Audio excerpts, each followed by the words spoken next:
So we're just gonna start with introductions for now, and I understand that some people may be still coming time goes. So morning everyone, and thank you so much for taking your time and joining us in our gLOCAL Evaluation 2022. We're very happy to be talking to you today about how a great quality transform during inclusive evaluation processes. And my name is Khulisa, and I'm an Evaluation Project Manager at Khulisa Management Services.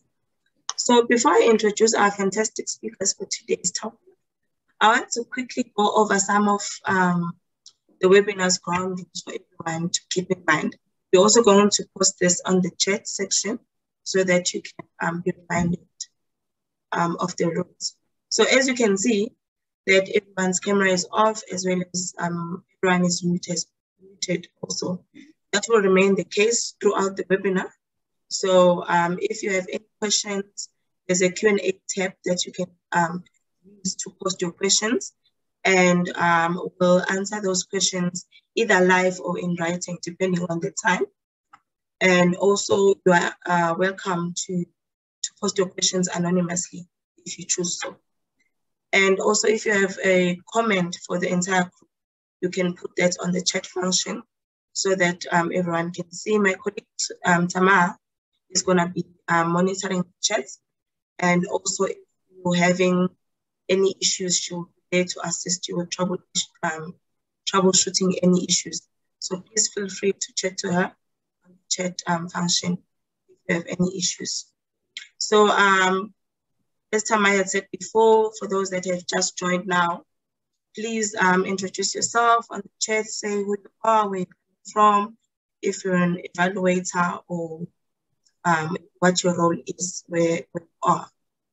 Also, please note that we're recording this webinar and we are going to be posting it on our YouTube channel. So be aware of that. You will also be receiving after the webinar with the links and attachments that we're going to be talking about. So you don't have to worry if, for instance, you're not able to save any of the links that we be referring to during the presentation. I hope that is clear with everyone, and I'm hoping that we're going to have an interactive webinar and that you are going to benefit from this.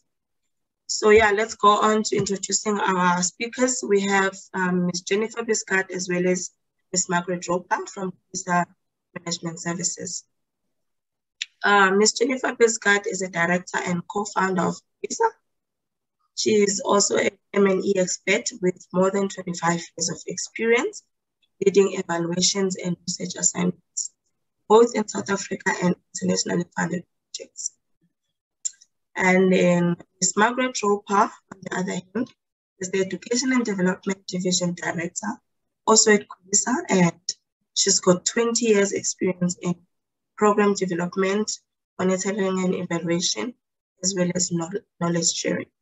So we're going to be hearing from them, and also feel free to answer any questions. Like I said, we're going to attend to your questions and as the webinar goes. Wishing you all the best.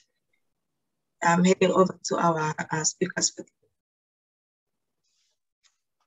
Good morning, everyone.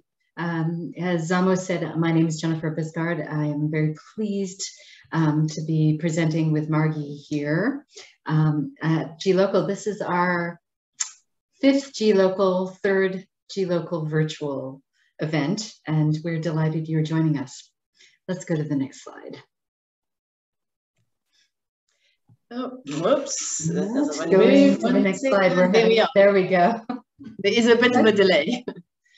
No problem. So 29 years ago, we started Khulisa Management Services. I wanted to call it Khulisa Monitoring and Evaluation Services, but my business partner said, what happens if this M&E thing doesn't take off? And so we started Khulisa in 1993. And Khulisa is a Nguni word, a word from the west coast of Africa, meaning to develop or grow a community. And our mission statement really reflects that. We support African people and institutions to better demonstrate results, use high quality data for decision making, ensure accountability, and build knowledge. So we've been doing hundreds of evaluations. We do monitoring systems. And so I'm going to kind of answer this question about why does quality matter? And it gives, the bottom line, of course, is credibility, but at every stage of the process. So you have, nobody really sets out to do poor quality work, but how do you ensure that you have that quality work? Because remember, evaluations are supposed to serve knowledge building, learning, adaptability of programs or program improvement. It's also supposed to deal with the compliance and accountability issues. And it's easy to sometimes lose sight of those various elements if you don't think it through very carefully.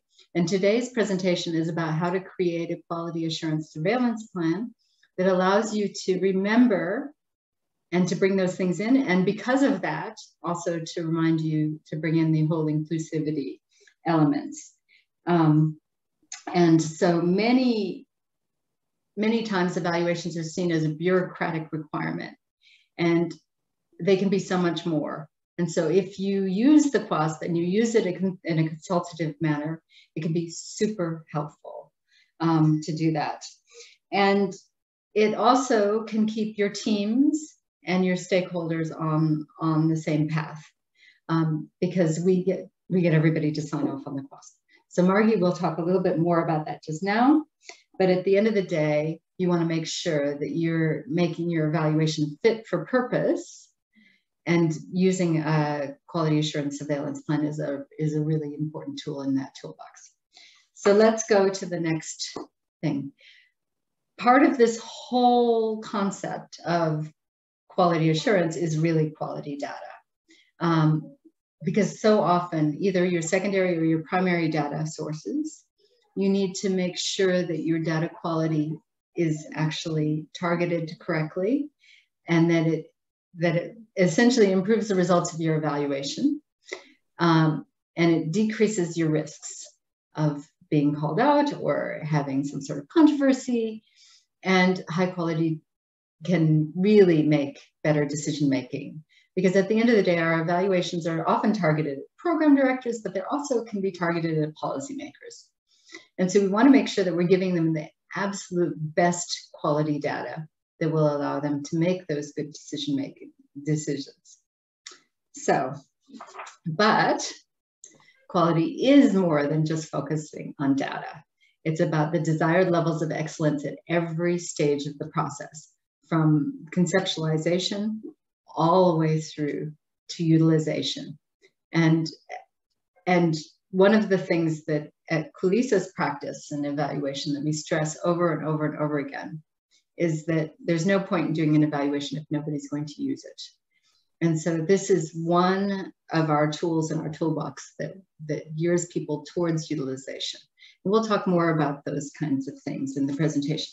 So now I'm going to hand over to Margie to explain what is quality assurance. Thanks, Jen. So quality assurance is really around both setting and then maintaining a desired level of excellence. And this desired level of excellence may vary across projects, across organizations, across evaluations. And what's important is really determining what is this level of excellence.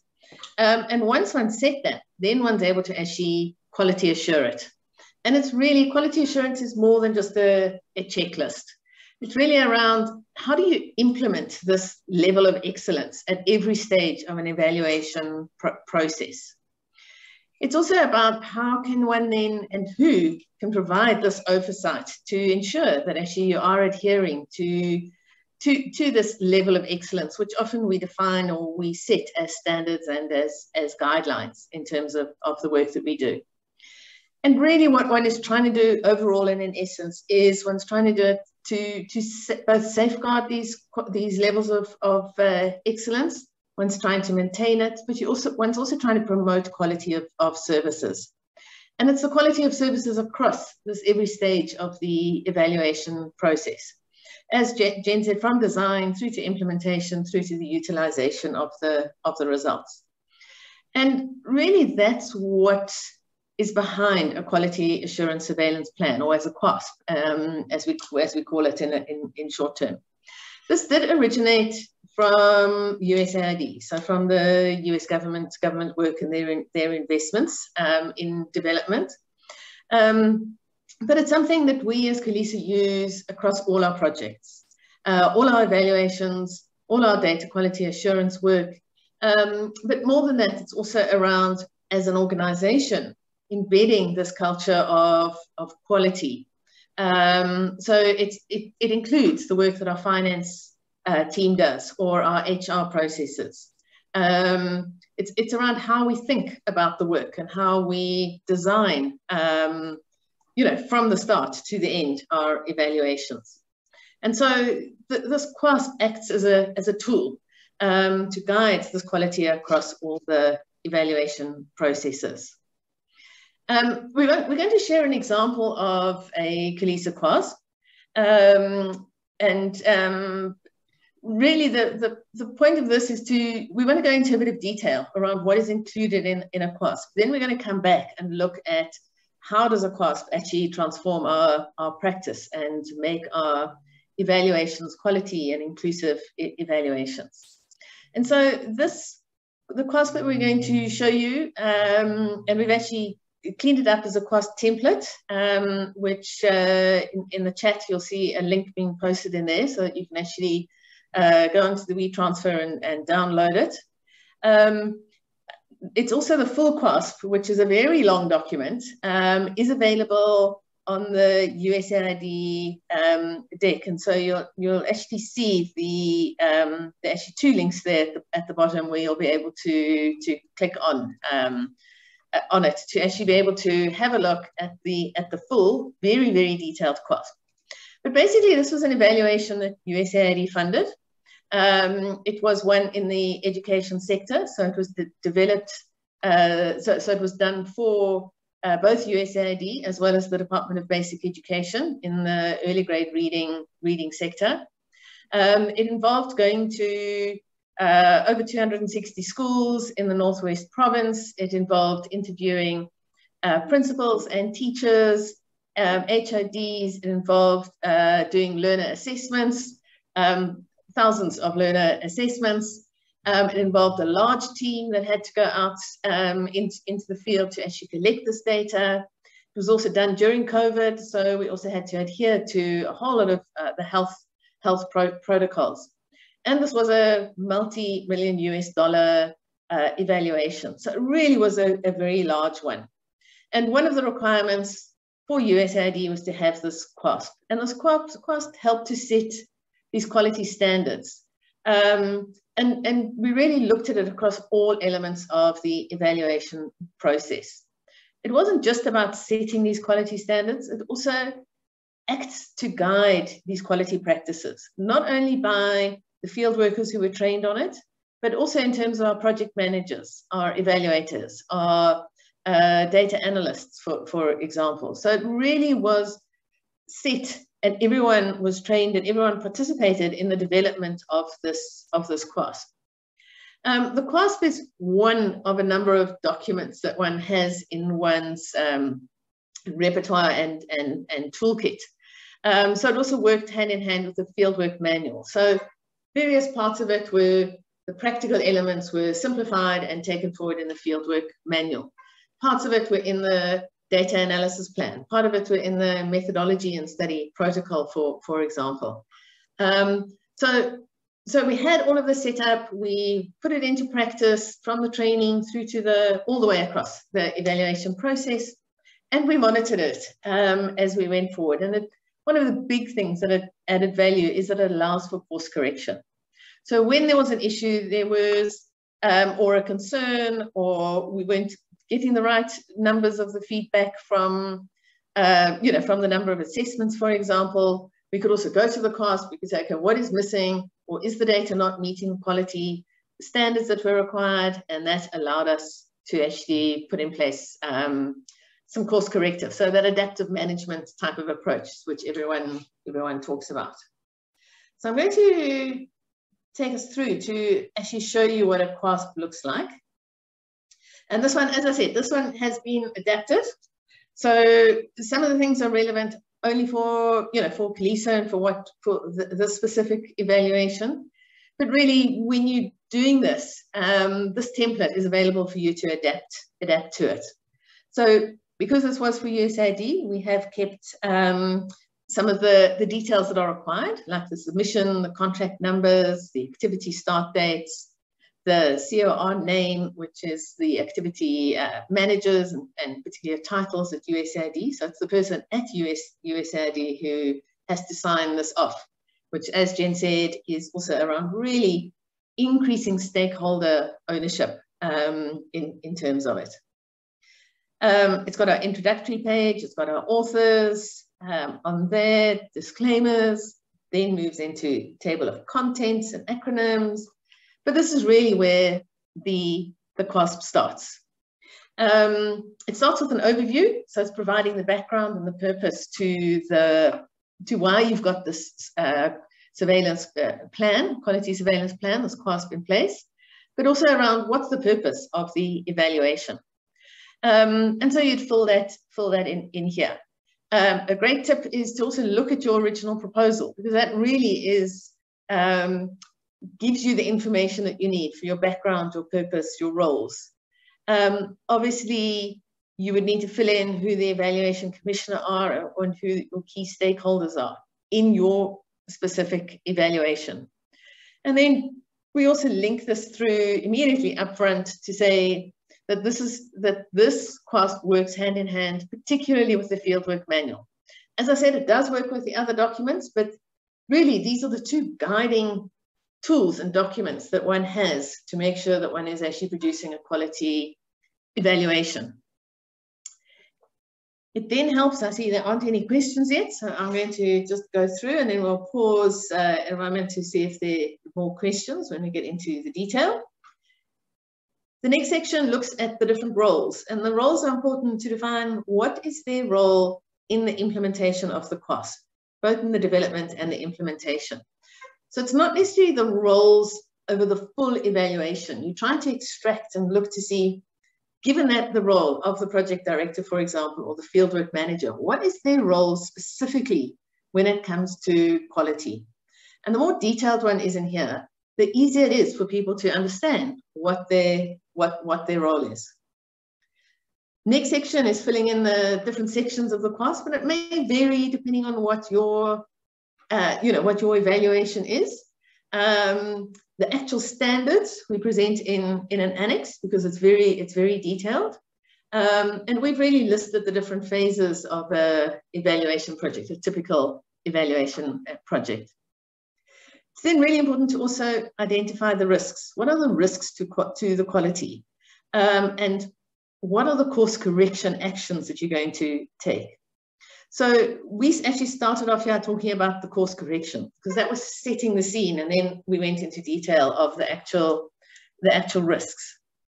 And it's really saying that when we notice, and it could be anyone in the team, it could be a field worker, it could even be a school principal, for example, that might raise a question or a concern, and it gets fed through the channels, or our field work managers, or even our data analysts. When they can see that the element is not being adhered to against our QASP, it means that they can flag it, and it can be investigated by the evaluator or the evaluation team. So it might be the project manager, or it might be with the fieldwork manager, for example. And all issues that are flagged are investigated and corrective action taken. And we talk a little bit more about, for us, what is our corrective action. But in here, we then identified the risks. The first 5 risks listed up here are really the overarching general risks that almost every evaluation would face. And that would be technical implementation risks, qualifications and performance of key personnel, the performance of our home office staff, what are the health and safety risks? So if COVID, safety of people traveling, for example, all of that, and budget overrun and shortage of resources. And so we add in the risk and we add in what is our response to that? How are we going to manage it? How are we going to monitor it? How are we going to manage it? How are we going to put in course corrections? And then there's a table where specific ones that would relate to the evaluation would actually be put. So one of them here that we've given an example of is field workers falsifying data. So what are some of the potential mitigating actions? And we've listed 3 there. Falsifying data from field workers is always a concern.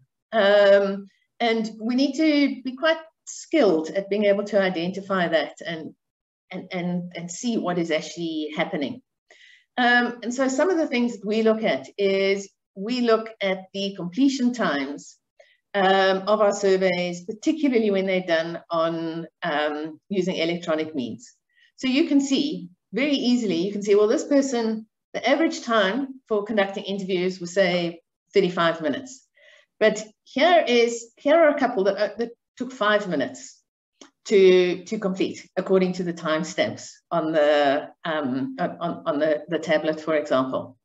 And so it would raise a concern. It would say, something's going on here. So we'd need to investigate it. We need to have a look. And we need to say, is it actually that this field worker sat in their room or at a coffee shop and they did five interviews and just quickly added it in and they made up the data? Or is it because there was a problem with the tablet, they had to do it on a paper-based, and this is where they would actually enter the data once the tablet issue is fixed, for example. So that's also where these geolocation function on tablets also helps one to be able to determine where it is. And the other thing that helps is really being able to build in some data validation checks into the software. So take a photograph of the school sign, for example, is one way that one is able to validate that the field worker was actually in the school and one was able to do actions like that. And then so those are some of the examples that are included. And then the next section is really around ethics, confidentiality, and data protection. And this is not what the ethics are. This is around how are they upheld, how are they practiced, how are they actually going to be maintained throughout the data and evaluation process. We've put in there a link to, and it's also on the slides. You'll see it again just now and at the end. And as Zama said, it will be circulated to everyone afterwards. But we've done a data protection blog that also helps to explain more about, about this ethics and this data protection issues and how do you put it into practice. And we'll be coming back to that. It's one of the points we're going to raise just now. And then the final part is also being very clear around what the stakeholder input is around quality, not just for the evaluator and the evaluation team, but also in terms of stakeholder engagement and making sure that they know the relevance and own the instruments, own the evaluation, own the rigor that goes behind the evaluation as well. And one of the key things, and we're going to talk more about this, is also around the pre-testing of the instruments and how important that is. So that's sort of really the background to the document. And we then go into the standards, and this is very detailed. We've only given a couple of examples because we didn't want to overwhelm you all, because it can be completely daunting. And if you've looked at if you follow that link to the USAID deck to our QASP on there, you will see that this document actually, and in here, some of these have about 30 bullet points or sort of the quality standards that we aim to achieve. But really, this is taking one through the whole evaluation process. So from the project management side, we've just listed there, it's from documentation to meetings to work plans and budgets. We've got a couple of examples, as I said, but obviously you would need to add in here what is relevant for your evaluation, your processes, your organization, adding it in. So, for example, we had templates that we designed for all the project documentation, from the agenda to the minutes, to the reports, to particular styles of how the evaluation tools, how the manuals were done. So all of those templates and reports, all of those were set up, and very clearly in terms of what was required. The second section looks at evaluation preparation. So this is when you're designing, planning, setting up the evaluation. And it begins with really looking at what is the approach, what is the methodology, and talking about from the collaborative design through to how it's going to be, tested, who's involved in it, what sort of level of language, for example, is it going to be. And here we've got the methodology plan and study protocol was one of our other documents that really went into a lot of detail, because this was such a huge evaluation, involved so many different people, so many different stakeholders that were involved in it. And once again, so that methodology plan and study protocol, there are a number of them on the USAID deck, so the Developmental Clearinghouse, and it's worth having, if you're needing to do one, it's worth having a look to see what have other people done, particularly when it does come to impact evaluations, for example. We all then go into a lot of detail on the tool, instrument, and development. Here, we really needed to include these global standards for education-related indicators and questions. It involved designing and developing new tools, new learner assessments in new languages. So it involved a team of experts to be able to put all of that in place. It was then a specific thing around tool translation. And that's always a big quality issue, and something that to set it up immediately and upfront is really important, because then it reduces questions later on at the end from, even in peer reviews, to say, well, what did you do in terms of translation? And how do you know that there was, through the translation, that you were still upholding your quality principles of reliability and validation and fairness, etc. There might also be a need for ethics and for approval from an institutional review board. And particularly important to consider when you're working with and children and vulnerable populations. And so there you'd really set out the process of what you're doing there. The next section is how you're actually going to uphold these ethical practices. And this is at the preparation side of it. Throughout this evaluation, we would need to through this QASP, we bring in the evaluation part, the ethics part, all the way through the design. And then particularly around setting up your pilot protocols, and we will talk more about that a little bit later. The next section looks at staffing and training, staffing including field workers, around their recruitment, how you would go about doing their training, who's involved in it, how you're going to ensure that they're actually going to be able to use the tools, that they implementing the tools, and you're getting the reliable data as well. The next section is the data collection protocols, general quality standards.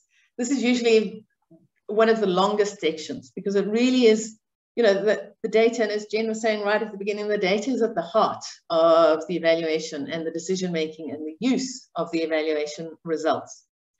And so we need to look at it in terms of fieldwork logistics, the fieldwork ethics, so really detailing consent, maintaining health and safety protocols, making sure that there's monitoring and compliance in place. And this is across the board, not only for the QASP, but also for the actual data collection. And that's where the fieldwork supervisors, for example, must observe field workers as they conduct interviews and other measures, noting errors and misconceptions, and taking remedial action where necessary. And so in the training part, one also needs to make sure that one's fieldwork supervisors are able to do this. So there's a lot of cross-checking that is actually happening. Management of electronic devices, and then here specifically looking at the data quality and security. And this is where one of the things is field workers need to be trained on this so that they are also adhering to these quality and security elements. We then move on to the data cleaning and analysis. This should be documented in the methodology plan and study protocols that one's got in place. And then one of the other things that's really, really useful and really important, no matter what size of an evaluation you're actually conducting, is the data analysis plan. And this is really going into a lot more detail. And it's not just waiting for the end in terms of the data analysis, it's also how you're cleaning this data as it comes in. How's it being collated? How are you upholding your ethics to make sure that it is safe and secure, and that if somebody has not given informed consent, that their data is not included in the data analysis. And then section 6 is around developing the reports or the learning briefs or the production of the as such, the final documentation of it. We always ask for feedback from stakeholders. It does get reviewed by the team. We use a tracking or comments matrix where we'll list all the comments and how we've resolved them, or giving more explanation on why something is in a particular way. That is also shared with the client, so that they're very clear. They're part of that process the whole way through. We always do a preliminary finding presentation, which is really an opportunity to share the results, for validation of the results, and for gaining participation and collaboration in terms of developing recommendations that are relevant to those those stakeholders. And then the final report, which is based on the feedback, the validation recommendation workshop. And this is often where we don't leave enough time. So it's important there to say that, this needs to be edited, and you need to give your editor 5 days before, sort of due date as such, or 5 days, and then another 5 days are needed for the team to be able to finish it. And finally is also saying, well, how is this going to be used? Here it is just around the dissemination of these information needs. We want to make sure that the information has met these standards of quality. So it's accurate, reliable, clear, complete, unbiased, and useful to targeted audiences. But we then go down and we actually list, right, there's going to be a learning brief. This is who it's going to be disseminated to. This is who is, we're going to do this webinar, for example, on it. Or we're going to produce an infographic that's going to go back to all the schools. And what is good is that the clients and the stakeholders actually sign off on this. So they're agreeing to these processes as one is going through it. So I know I have been talking and gone through this quite quickly. And what we're going to move on to in a moment, but I'm just going to pause to check if there are any questions that have come up or comments. We don't have any questions for now, Maggie. Okay, excellent. Thank you. And just once again, use these links in terms of resources, and adding them to your toolkit. And you'll see we'll keep posting them as we go through. And so we're going to move on now to look at how did having a QASP enhance inclusive evaluation practices. So we've got a number of tips and things that we learned and that really we want to highlight in terms of the value of having a QASP. So I'm going to hand over to Jen to start taking us through them. Great, thanks so much, Margie. So the QASPs allowed us to map out the evaluation process and the quality process. So how are we measuring every step of the game? And Margie was very modest because she led this evaluation. I was the project director. But in this evaluation, it was more than $1 million. It was, we had to train more than 150 field workers. Our team of evaluators was enormous. We had experts on subject matter, we had experts on evaluation, we had statistics evaluations. And so this QASP allowed us to have kind of a master document that mapped out both the evaluation process and the quality process. And that's super useful. So that's our tip number 1. Okay, so let's go to tip 2. And it helps us to clarify expectations. And this is really important. Quite often when we do evaluations, people have unrealistic expectations about what can be answered, what can be done, how to do it and sometimes clients have very unreasonable expectations in particular. Right now we have a weekly tiny blog post. It's called the Eval Tuesday Tip. And we've been talking about scope creep in that. And evaluators, all of you will be familiar with this concept where an commissioner of evaluation suddenly wants to know lots more than they had originally commissioned you to do. And this is one of our tools for managing those expectations. And that's quite useful. So include everybody. This is the team that of the clients and field workers and evaluators who were out pre-testing one-time our evaluation instruments. So we want to include stakeholders across the QASP elements.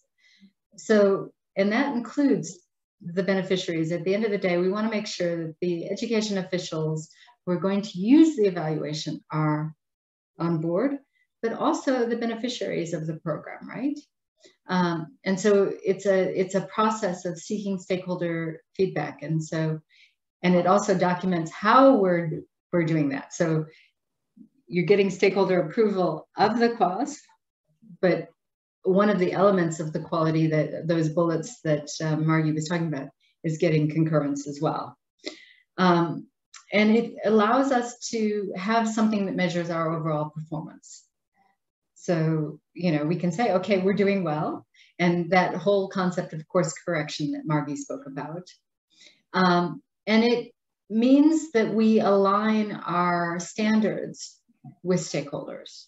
So, that again, as an evaluator, the word value in the middle of the evaluation means that you're measuring against something. So how do we know that we're achieving or not achieving the benchmark? And then it's a way of communicating. In particular, there's often a breakdown of communications between an evaluator and the fieldwork team. It allows us, again, as a reminder, to be very, very communicative in both directions. As Margie pointed out, field workers picked up issues that we were able to correct because it was a non-punitive environment that allowed that kind of feedback. And the QASP is an enabling element for that inclusivity. So I'm going to pass back to Margie. Okay, so one of the other huge values of a QASP is that one can be explicit about this inclusion and exclusion boundaries.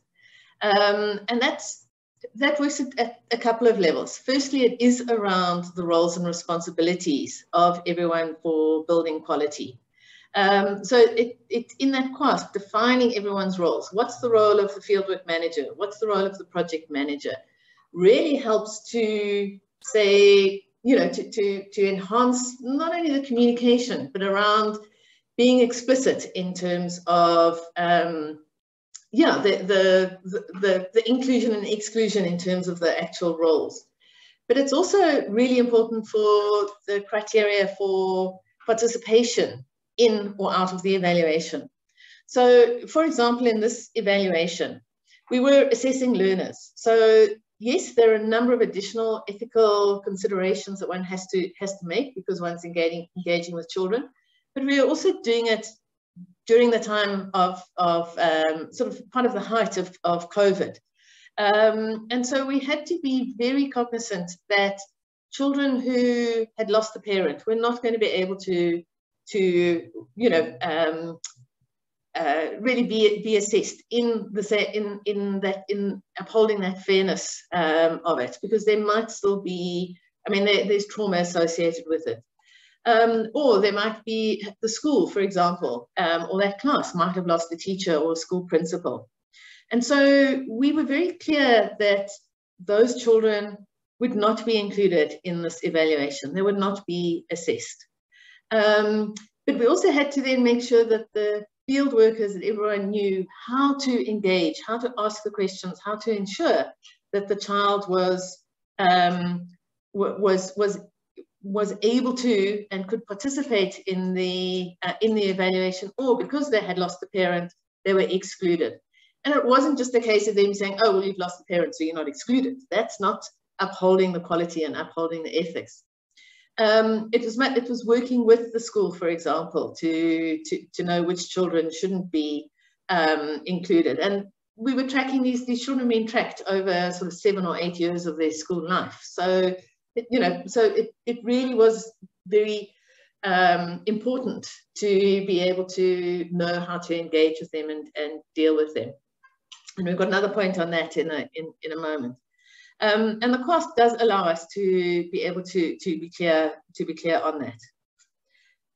The other one is, once again, the QASP, and you'll see that we did mention it in there, it is around the pre-testing. It's around this piloting of the tools.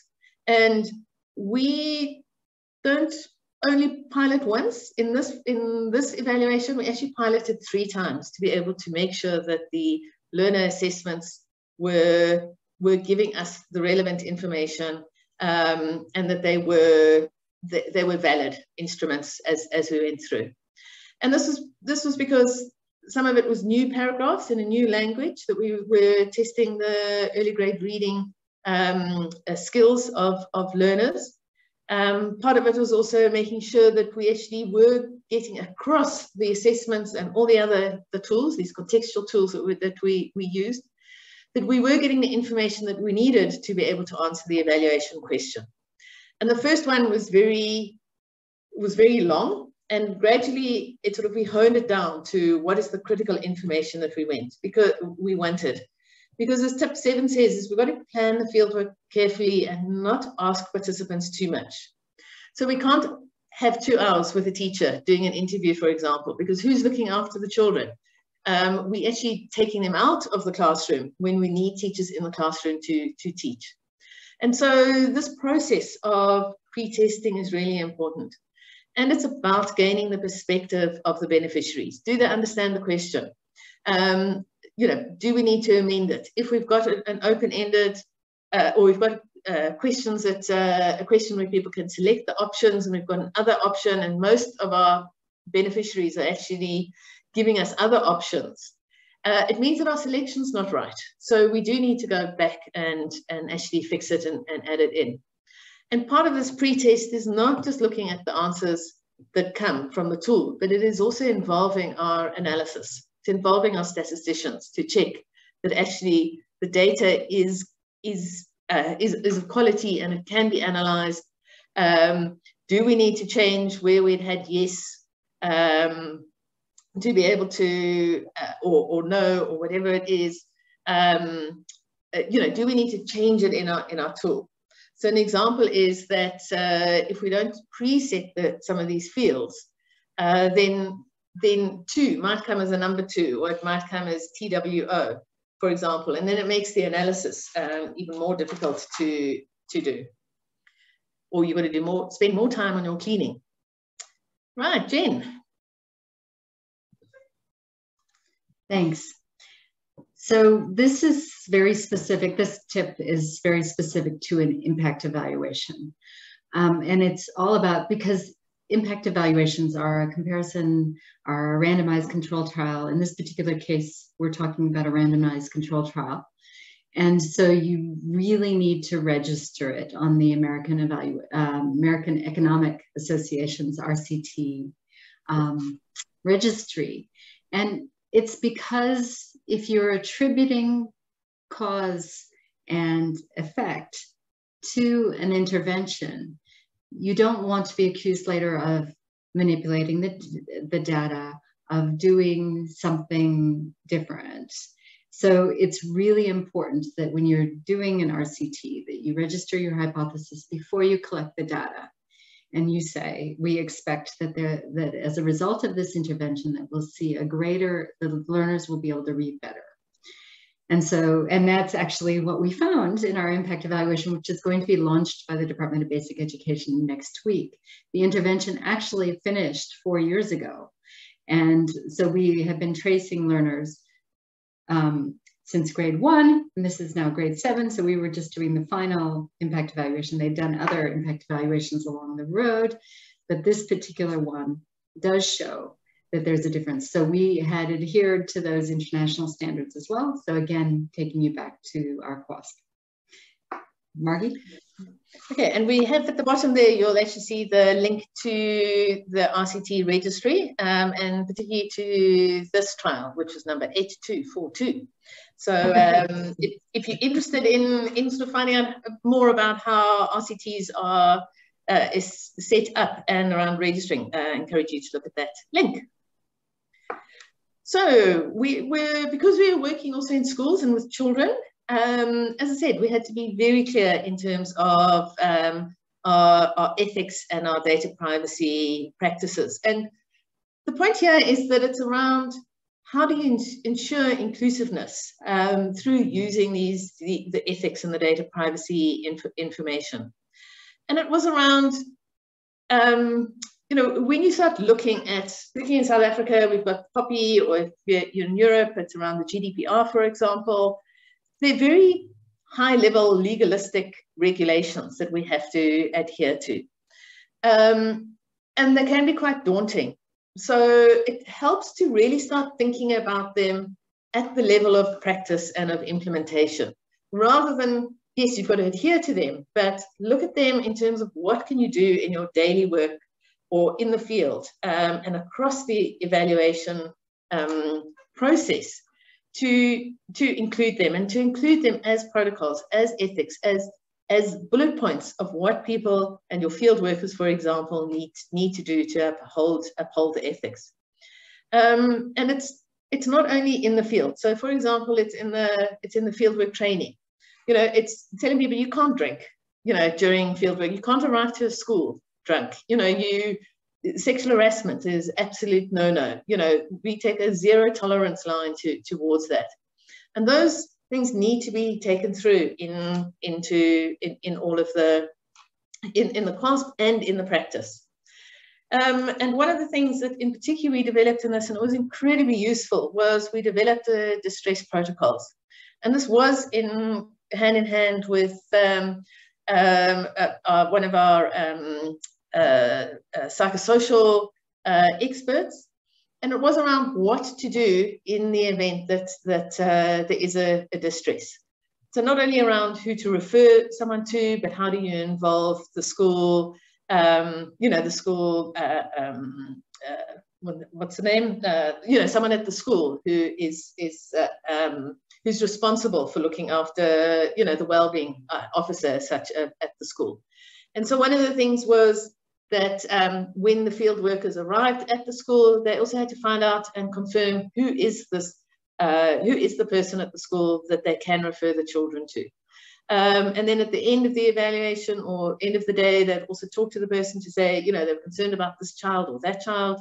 While they're doing the evaluation, what were the signs and symptoms and things that they needed as field workers to look out for, and how do they react to it? If a child discloses something, you know, how do they deal with it? What's the appropriate action? What are the protocols and things that they need to do to actually take this forward? So to find out a little bit more about our data privacy and how to put it into practice and evaluation, there's the link to a blog that a colleague of mine, Heather, and I put together and shared that. We also we will shortly be doing something about distress protocols as part of an evaluation, so look out for that link as well. So we've shared with you 10 tips and some really important things that we wanted to highlight and share with you from the QASP. So it's now time to have some questions and some discussion. So I'm going to hand over to my colleagues who are going to help facilitate this. But I think from our side, we're really interested to know how other people have also included quality and quality standards and practice in their evaluations. What's worked well? What have been some of the challenges? If anyone else has used the QASP, we'd love to hear about it. A little bit more around how you developed it, how you implemented it, how it worked for you. And just there's a summary of some of the links, and I'll stop sharing in a moment. But yes, over to Zama and Tamar to help facilitate any questions and discussion. Okay, thank you so much, Margie and Jen, for a very interesting presentation. Once again, we would like to encourage people to keep posting their questions and comments. We do have a question now that I would like to give to you. How do you handle data confidentiality, especially when doing evaluation for projects that involve vulnerable groups or sensitive topics, such as GBV, security, health, and others? Excellent question.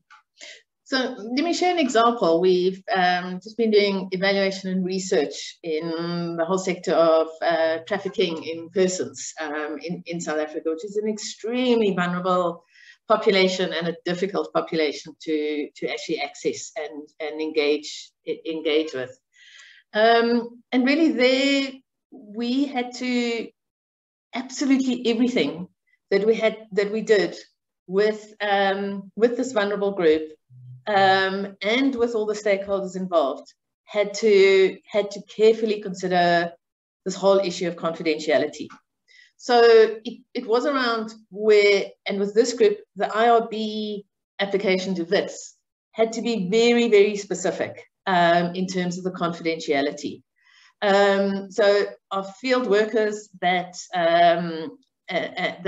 actually conducted the key informant interviews with victims of trafficking actually all had to be social workers or psychologists. It was that detailed in terms of, and that confidential in terms of the information.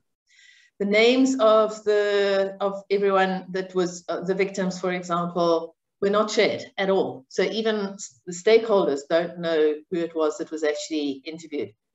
We had to get permission in the shelters from the senior social worker before we actually did the interviews.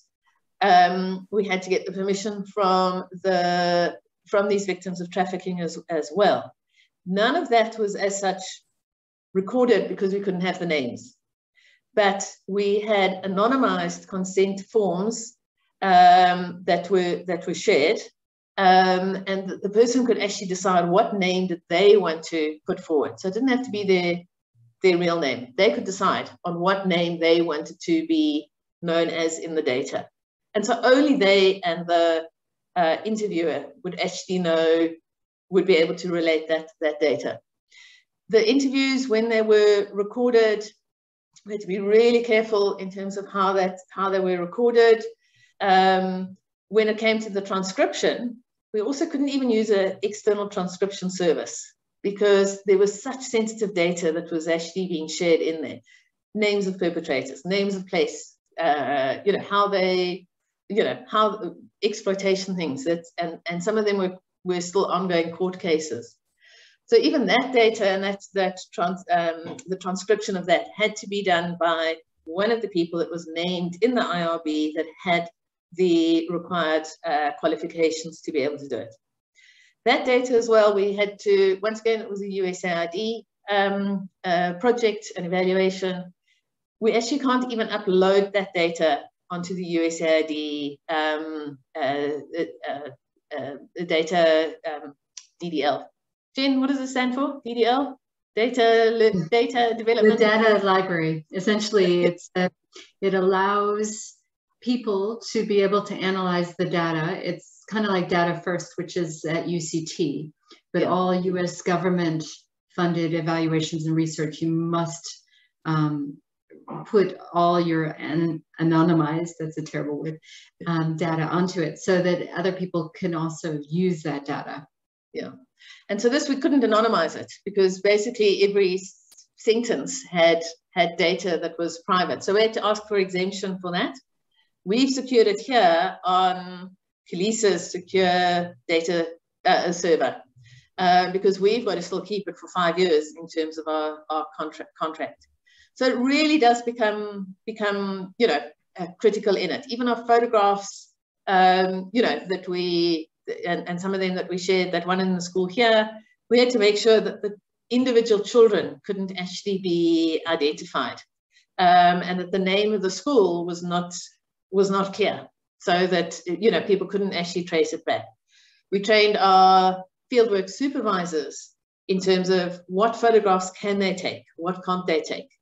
We trained our field workers as well around those type of things. So it really is, you know, the data confidentiality when you are working with them, and is really important to consider. And that particular QASP for that evaluation is so detailed in terms of it. Every single thing, and a lot more than what I've actually said, has been detailed in there. And then everyone had to be trained on it, had to be aware of it. And this one also, the stakeholders, it was also with government and international agencies. So we had about 25 stakeholders that we also had to take through this to say, you cannot know the names of the, you know, of the victims, for example. So I hope that's answered you and given you some insight. Linda? Yeah, thanks so much, Maggie. Jen, did you want to say something? Yeah, I mean, it's predicting some of these things where the QASP helps you to actually prepare. So I remember years ago we were doing an evaluation in HIV in high schools, evaluation in Mozambique, and we were talking to adolescents about their first sexual experience. And so one of the things we had to do at that point in time, it wasn't nearly as elaborate a QASP as this, but we had to do our QASP is prepare for it. And indeed it happened. We found young girls whose first experience of sex had actually been rape. And so we had a whole protocol for what had to happen, because if you're talking to an underage person whose first experience was of rape, you have to take certain steps. And so knowing what those steps are, making sure that the field worker doesn't fumble, making sure that it goes up the line, making sure that the person gets the support that they need is absolutely critical. And what Margie didn't say is that our interviewers actually also needed help, have the distress protocol as well, because some of these stories were super traumatic and left them feeling traumatized as well. So we provided those psychological services. So when one is dealing with these vulnerable populations, one has to budget for this, because it has to come from somewhere. And Margie, can you just explain how we paid for those psychological services for the kids? So yeah, so for the victims and for any of our field workers, we contracted a psychologist, and we had a little card that we gave to everyone. It had her phone number on. And she would reimburse us for any calls and costs that were associated with it. But anyone could reach out to her for a session. When she billed us, she only needed to actually give us an invoice to say 3 sessions of these hours or whatever else it was. There were no names involved at all. So we have no idea who it was who needed those services at the you know, after conducting the field work. Could have been a field worker, it could have been one of our analysts, it could have been one of the victims, for example. I see there's another question around, you know, people who cannot speak for themselves. So at one point we also had to actually contract a translator, because none of our research team could actually speak the African language. And that in itself was also also really a big process, because we had to get IRB approval. So we had to resubmit an IRB, and we had to get this person to sign an agreement on it and be trained in all of it to actually be able to do it. So this person might have been one of them that also, you know, was entitled to reach out to, you know, to the psychologist to be able to do that. Great. Thank you so much for that, Margie. We have another question from Karen. How exactly did we use the QASP in your interactions with stakeholders, particularly the education officials, staff, principals in this evaluation? Did they participate in developing the QASP? How did they give feedback? Was it written or verbal? Great, thank you. So the QASP input came primarily from the Department of Basic Education, from the National Office, because they were the ones that actually, I suppose you could say, commissioned this with USAID, and they are the ones that actually have the IRB approval when it does come to education. So no one can conduct an evaluation or research in a school without the Department of Basic Education's actual permission in terms of doing it. So they were integrally involved in the process, and they also know the work of the provincial and the district officials and what happens in the school and the teachers. Also, that this evaluation, and as Jen was saying, you know, we've had these various waves of research that have been conducted over the last 7 or 8 years, and so each time that those waves have been conducted, we've added to the QASP based on the learning of what has actually come. So it's been an iterative process, as well as each time we're about to start a new wave, we really look at it to see what needs to change, what's relevant, and what needs to be included. When we actually go into the school, that is also where the informed consent is not just, here's a form, fill it in. It really is explaining to them about it and the processes, in the preparation and the contact with the schools to set up the visits. That's also where these, you know, we talk about it. We say we uphold the process. We obviously, you know, not going to interview children that have been traumatized. You know, you go through, there's a whole process of engaging with them in it. So it is much more verbal at that point, when you're getting to the practice of it. But the written feedback did come from a couple of DBE colleagues, you know, from USAID, from our experts, our language experts, for example, from a fieldwork manager who's very experienced in the sector. Jen, I think you want to add something. Do you? And the province also has a yearly meeting with principals in these particular districts. And so the quality standards were also discussed at that yearly face-to-face meeting. And so that's another way of doing it. I think part of our QASP is this whole idea of a feedback loop, and we struggle sometimes to get our clients to buy into this. The concept of feeding back the information down to the beneficiaries. But as Khulisa, we feel extremely strongly about that. Years ago, we did a 2000 school data quality assessment. And one of the things we produced for every single school was a 4-page report, so they could see where they stood in comparison to others. And we are in the process still of pushing this concept with our clients in this particular case. But it's important that we provide, and we've taken so much people's time that they should get something back. But it's an ongoing battle because all these things cost money, right? Back to you, Margie. Okay, I think there's another question, Zama, is there? Yes, we do have a question on the Q&A section. The question is, did we just focus on those at school? How did you reach those with irregular attendance or dropout? Okay, Zama, do you want to answer this question?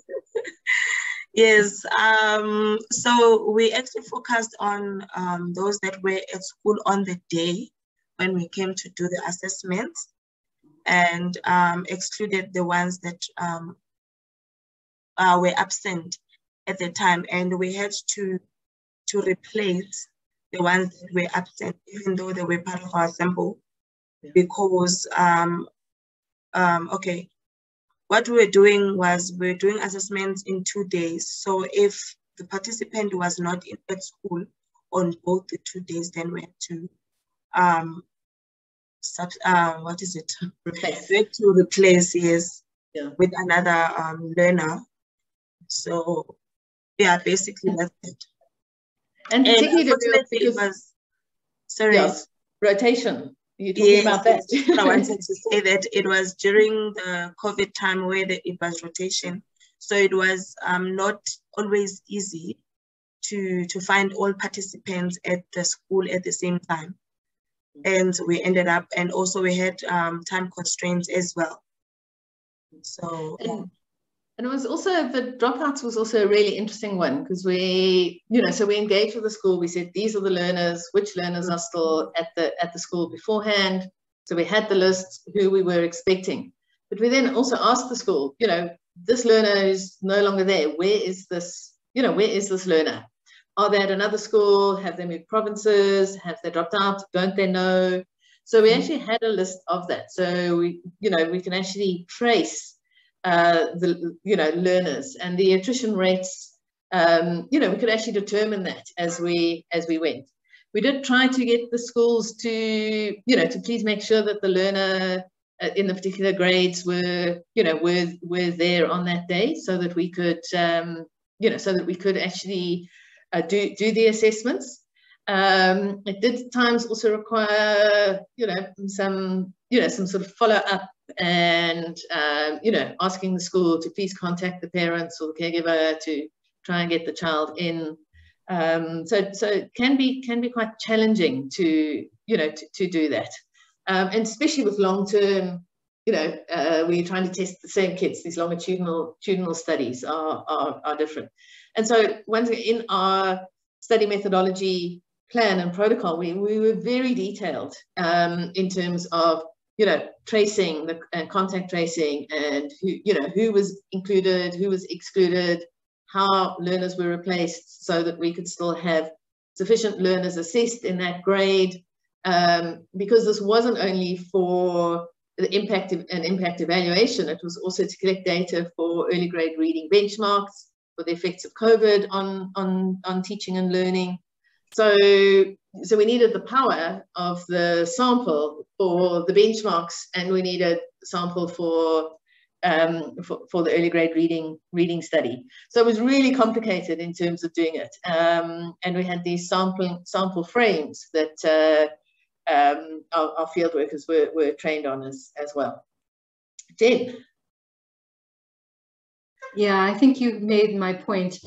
So we were testing the same learners who had been tested in grade 1, and then grade 3, and then grade 4, and now grade 7.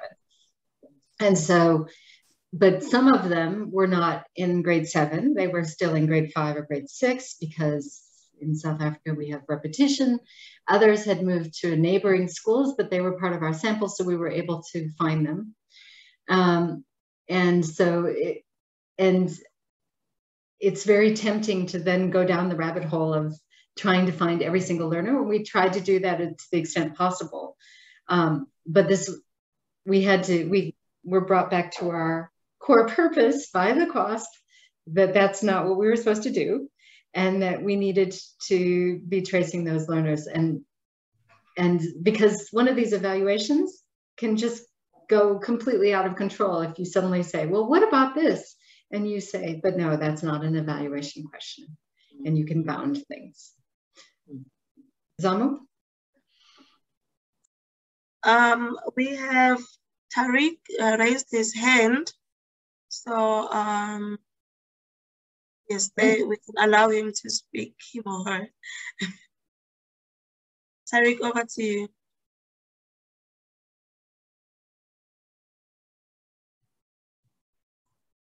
We can't hear you, Tariq.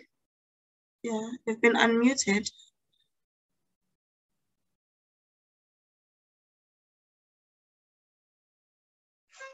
Okay. Maybe it's having technical issues. Tariq, if you can maybe type on the chat section so we can hear your comment.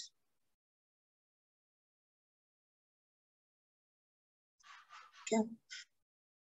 At this stage, I'm not sure if there's more comments and questions coming up. Okay, there's a comment that just came saying thanks for the clarification, Margaret, Samaya, and Jane. That's just the appreciation to the team, so yeah.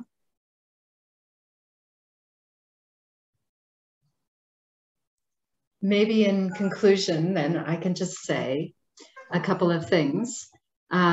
One is, you know, Khulisa works across the continent, and I'm delighted to see how many countries we have represented here, and thank you all. And for those of you who are emergent evaluators or freelance evaluators, we do have a database for consultants, and we would encourage you to register on that database. You can go onto khulisa.com, and that we really hope that you also follow our Eval Tuesday tips. We have a series of blogs coming out about a whole bunch of things as well over the next few weeks. And so we hope to reach you that way. But at the core of what Khulisa believes goes back to that slide about Khulisa and the African people, that what we're doing is made in Africa evaluation. And that we really want to see lots of examples of this. And we want, unfortunately, there's a lot of prejudice against us as African evaluators. And the QASP is one way to protect yourself, to make sure that you're, that they can't question or attack you for quality standards, because that's certainly happened to us in the past.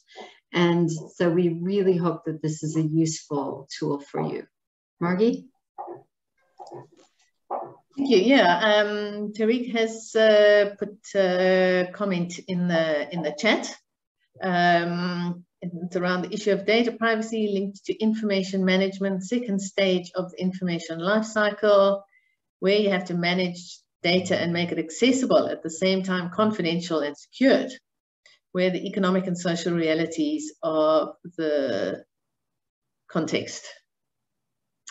So yeah, interesting one. I think that always is that really is the balance that one is trying to one does have to do, particularly when it does come to data privacy and confidentiality.